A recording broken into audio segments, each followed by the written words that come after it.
Mesdames, Messieurs, peuple congolais, pourquoi Denis Sassou Nguesso fuit-il la galère des Congolais qu'il a lui-même engendrée? Mesdames, Messieurs, peuple congolais, avec Denis Sassou Nguesso, le peuple congolais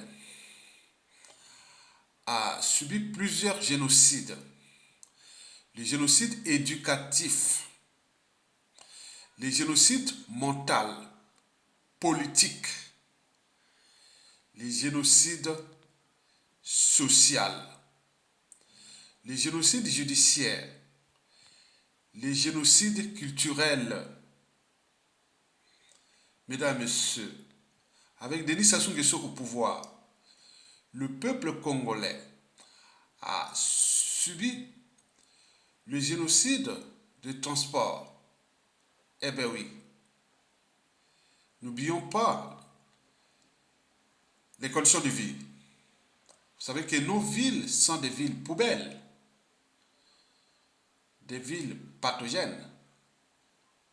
Aucune règle d'hygiène. Nous sommes encore au Moyen-Âge. Le problème des traitements des déchets ménagers est assimilé. Le problème des canalisations des égouts. On parle de boulement. Et tout, ce fut un abandon total. Eh bien oui. Les Congolais vivent dans les conditions de vie injustes, insupportables et intolérables pour tout peuple libre et digne. Et pour combien de temps encore? Mesdames, Messieurs, peuple congolais, le dictateur Denis Sassou Nguesso ne s'intéresse qu'à briser des vies, fracasser ce pays et voyager à travers le monde pour aller faire les opérations de lobbying. Et il laisse les Congolais dans les conditions de dignité. L'eau potable déjà insalubre est empoisonnée, alors que l'eau partout dans le monde est d'abord un défi politique, puis sanitaire et technologique. Mais ici au Congo, l'eau est un défi satanique, diabolique. Pour que les Congolais soient malades, les morgues sont pleines à caquer des cadavres de tout âge. Et quand on voit les problèmes de canalisation des égouts, on se demande est-ce qu'il y a des géologues au Congo-Brazzaville, ceux qui ont au moins fait les sciences de la terre? Eh bien oui. Et ceux qui ont fait le génie technique, eh oui, ceux qui connaissent les problèmes d'urbanisme et d'habitat, mais rien du tout. Donc ce fut un pays qui a été abandonné. Mesdames, Messieurs, peuple congolais, Denis Sassou Nguesso, à chaque drame ou tragédie, il préfère rester chez lui là-bas à Oyo ou dans ses palais de Pila et ne va même pas visiter les populations. Drôle de chef d'État autoproclamé. Ailleurs, en voyant ces inondations, il allait auprès des populations, aller voir qu'est-ce qui se passe. Mais là, il est réfugié chez lui là-bas dans ses palais à Oyo. On reviendra certainement bientôt les chercher. Et aussi dans ses palais de Pila. Oui, les gens qui ont fait l'urbanisme et les grands travaux, ils n'ont même pas étudié la géologie de la ville de Brazzaville. Eh bien oui, mesdames, messieurs, avec la chute inévitable de Denis Sassou Nguesso, il faudra un traitement de choc sur tous les points. Le premier, d'abord, chercher à récupérer notre magot caché à l'extérieur. Le deuxième, il faudra revoir tous les contrats qui sera signés pour surendetter ce pays.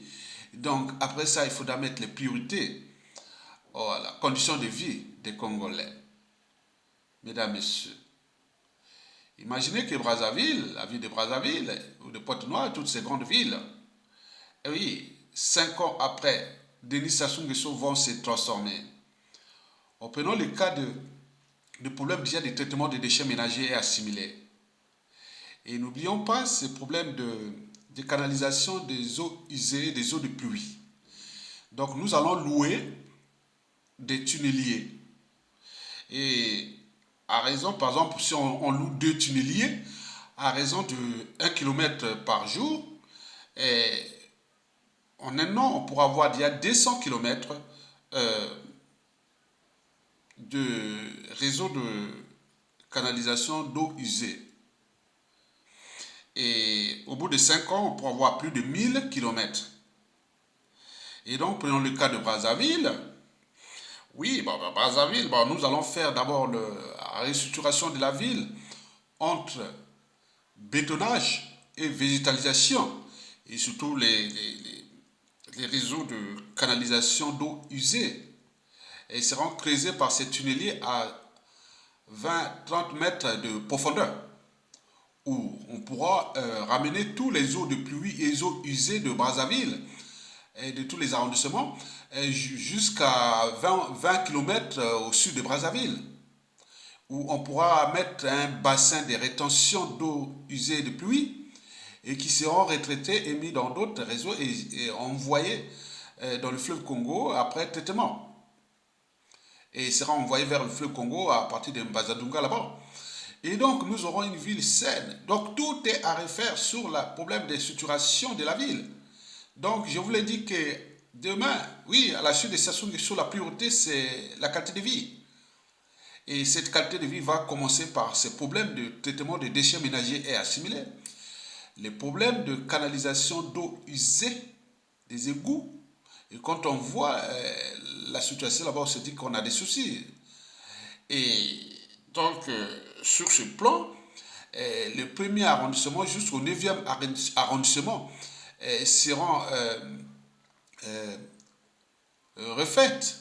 Donc, il faudra tout refaire parce que la qualité d'urbanisme et de l'habitat n'est qu'au centre-ville conçu par les colons. Cela veut dire que depuis l'indépendance jusqu'à nos jours, nous avions échoué en termes de la politique d'urbanisme et de l'habitat. Tous les maires du Congo qui sont passés partout, ils ont échoué. Donc il faudra mettre des plans directeurs, des schémas d'aménagement de villes et tout compagnie. Comment une ville ne peut même pas avoir un bureau d'études? Eh bien oui, les services techniques. Et il faut attendre qu'on vienne de l'extérieur pour nous imposer ça. Non, toutes les villes, Brazzaville, Pointe-Noire, Dolisie, Madingu, Sibiti, Djambala, Ouando, Wesso, Infondo et tout compagnie, tout ça sera la priorité pour que nous aurons d'abord des grandes villes où il fera bon vivre tenant compte des fondamentaux de l'urbanisme et de l'habitat. Et donc, tout individu qui va ou un touriste qui va ailleurs dans le monde, il veut avoir un cadre de vie où aller vivre, étudier et travailler, ou aller visiter. Mais quand on voit la qualité de vie dans nos villes là, c'est du Moyen-Âge. Vous savez que les caractéristiques du Moyen-Âge européen entre le 9e et le 13e siècle à peu près, c'était quoi? L'absence des règles d'hygiène, les problèmes de collecte et de traitement des déchets ménagers et assimilés, les problèmes de traitement d'eau potable et usée, les problèmes de la sorcellerie. Nous, la sorcellerie, c'est quoi? C'est tout simplement les conditions de vie indignes. Les gens meurent à cause des problèmes de conditions de vie alimentaires et d'hygiène et de compagnie. Maintenant, on dit, bon, ça faute aux sorciers. La sorcellerie, ici, en Occident, c'est le Moyen-Âge.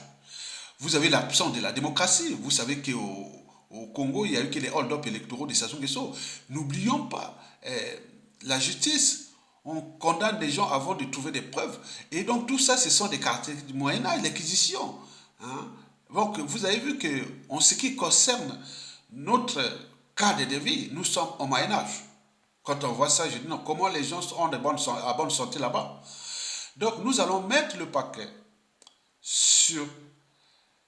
d'abord, sur le fait de vivre au Congo, dignement, dans nos villes, et repenser l'éducation.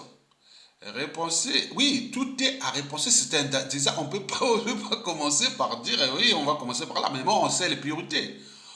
Donc, vous voyez ça, donc, nous avons l'avantage de chez nous au pays, parce que nos terrains géologiques sont des roches sédimentaires tendres. Donc, pour un tunnelier, pour creuser des tunnels, bon, pour ceux qui vivent en Occident, bon, on voyait comme les tunnels de métro, hein, ou même au pays, qu'on les tunnels dans le Mayombe. Donc les tunnels là seront comme ça. Ils vont passer à 30 mètres de profondeur pour Brazzaville et Pointe-Noire, Wesso, Sibiti. On va construire des tunnels partout. pour qu'il n'y ait plus ce problème d'adduction d'eau là. On sait comment faire. Vous savez que en région parisienne, toute l'eau de la région parisienne, l'eau usée, l'eau des pluies hautes, est ramenée à Achères, dans des bassins de rétention qui sont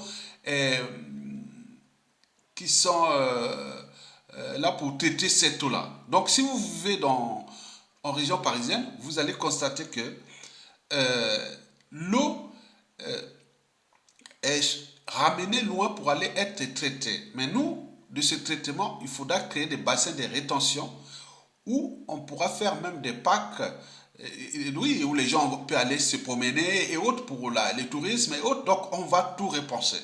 C'est possible. On a de l'argent que les Sassou et les Nguesso ont caché à l'extérieur. On a des idées, on a des projets. Et donc, on pourra tout refaire pour ce pays-là. Mesdames, Messieurs, Sassou Nguesso fut une parenthèse de l'histoire du Congo. Il est rentré par la petite porte, il partira par la petite porte. Donc, un putschiste ne développe pas un pays. Et surtout, un putschiste dont on connaît sa personnalité profonde, cynique. On connaît la nature de son régime, liberticide, antidémocratique, antisocial et criminogène. Mesdames, Messieurs, peuple congolais, la mémoire se construit, l'espoir se donne. Nous devons nous unir pour faire partie de ce morceau. Il est fini. Il va partir, il doit partir. Donc le peuple doit s'entendre pour le faire partie, pour que nous retrouvons déjà notre liberté et dignité. Nous serons libres, dignes et heureux chez nous sans Sassou Nguesso. Et après, nous pourrons nous entendre pour repenser le Congo de demain. Mesdames, Messieurs, peuple congolais, je vous remercie et à bientôt.